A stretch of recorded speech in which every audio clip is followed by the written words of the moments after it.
Olá, gente! Sejam muito bem-vindos e muito bem-vindas a mais um Papo Íntimo com essas mulheres maravilhosas da MWB. Hoje para conversar sobre um assunto que é muito sério.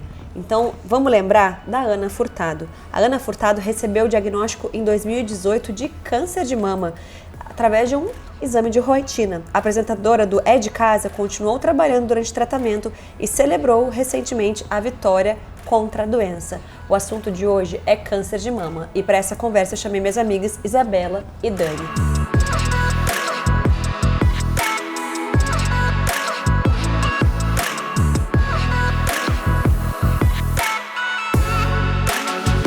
Primeiro, Bela, fala pra gente o que é essa doença.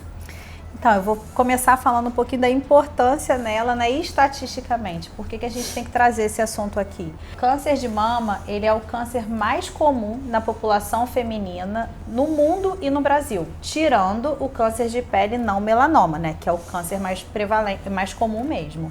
Então, ele é uma doença muito prevalente, de uma incidência muito alta e que, quando diagnosticado precocemente, tem alto índice de tratamento e cura. Então, a importância dele é justamente essa, né? Ser uma doença com prevenção. E o que assim, leva uma mulher a desenvolver um câncer de mama? A gente tem alguns fatores de risco. Além dos fatores, né, de todos os cânceres, que são a vida, o estilo de vida, o sedentarismo, a gente tem alguns específicos para o câncer de mama, como a menstruação muito cedo e a menopausa muito tardia, o fato de não ter filhos, não ter engravidado, não amamentar, isso tudo entra como fator de risco para o câncer de mama, né? O uso prolongado de anticoncepcionais hormonais, o uso de terapias de reposição hormonal na menopausa e tem o fator genético. O fator genético, ele é hereditário, né? A pessoa tem o gene que vai aumentar o risco dessa pessoa desenvolver o câncer de mama, que é a presença do BRCA1 e 2, que muita gente já conhece. Sim.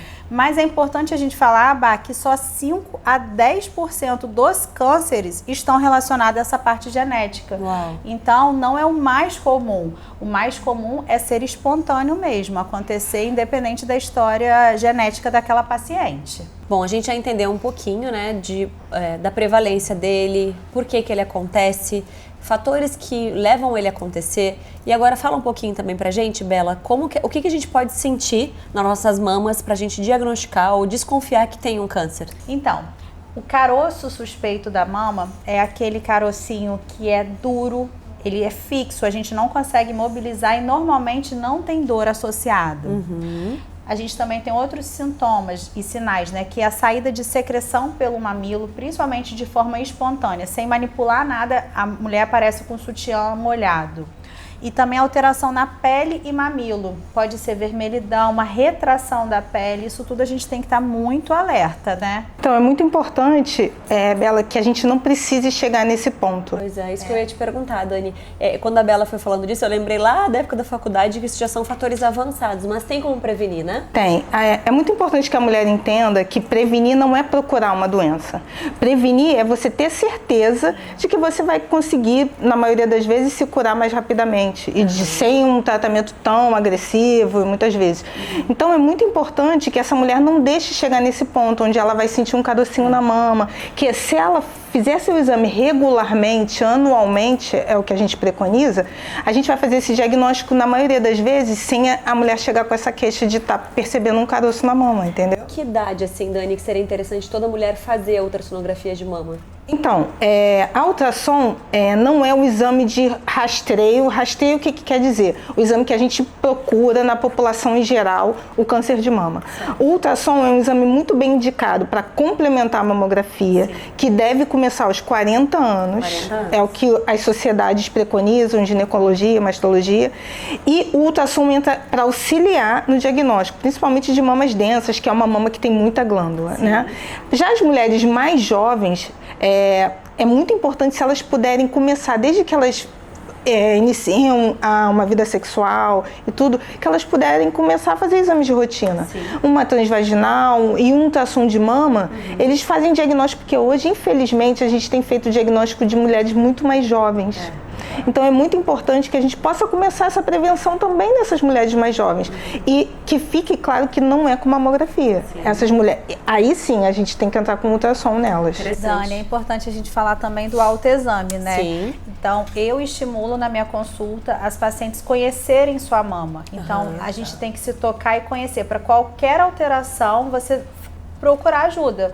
Então, a mama, né, ela é feita de tecido glandular. Então, a gente vai palpar e notar umas nuances e vai entender o que é normal da minha mama e o que surgiu de alteração. Nuances seriam ondulações. Alterações, isso, algumas alterações. Um carocinho ou até dor mesmo, né? Isso tudo a gente tem que estar bem atenta. Dani, e se existe um histórico familiar de câncer de mama da mãe, da avó, com que idade essa mulher deve começar esse rastreio? Então, é muito importante que esse diagnóstico seja feito antes da idade que foi diagnosticada na sua parente. Tá, então se minha mãe teve câncer de mama aos 35 anos, eu tenho que começar, por exemplo, aos 30, 32 anos. Tá, entendi. Exatamente. E se ela for mais madura, foi um câncer de mama já em fase avançada, nos 40 anos normal. Exatamente. Ah, legal. Isso é um fator importante, gente, que às vezes a gente não importante. sabe e a mulher tem que ter essa informação. Existe alguma prevenção para evitar câncer de mama? Não, hábitos saudáveis, né? Sim. Como a gente falou, é um fator de risco, então evitar o sedentarismo, né? Prática de atividade Cigarro física, também, né? alimentação, o tabagismo, né? Não fumar, não beber, isso tudo são práticas saudáveis. A gente espera que isso, na ausência desses fatores, a gente tenha menos chance de apresentar o câncer, mas a principal prevenção é o rastreio. Então, assim, o que o INCA, né, preconiza? Que toda mulher seja rastreada para o câncer de mama, de acordo com a idade, através de realização de autoexame, exame físico pelo ginecologista e os exames radiológicos. Perfeito. Que o exame principal, mesmo que com dor, que algumas mulheres não queiram fazer por isso, é a mamografia, é o principal exame. Os outros complementam a mamografia, nenhum exame substitui a mamografia para os dados que ela informa para gente. Uma pergunta que eu acho que muitas mulheres fazem: quando tem uma prótese de mama, muda a chance de enxergar esse câncer ou de palpar diferentemente esse nódulo? Não, é uma ótima pergunta. Por quê? Porque as mulheres têm muito medo.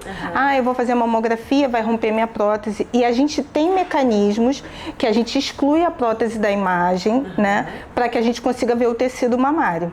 Só que hoje a gente tem um outro exame, que é a ressonância magnética, que é um gold, é um top para a gente fazer um diagnóstico numa paciente com prótese, entendeu? Que não substitui Não. muitas vezes, que a gente, né, tem o medo de falar da ressonância, porque a ressonância tem o seu valor, mas não supera a mamografia. Mas o fato de ter a prótese de mama não vai impedir de enxergar uma lesão. Não, mas muitas vezes a gente complementa, faz a mamografia e a ressonância Entendi. junto. Então, hoje muitas mulheres têm prótese de mama, então isso também é uma informação muito valiosa para vocês. Eu venho aqui como mulher fazer essa pergunta, né, gente? Meninas, obrigada. Acho que foi muito válido esse papo.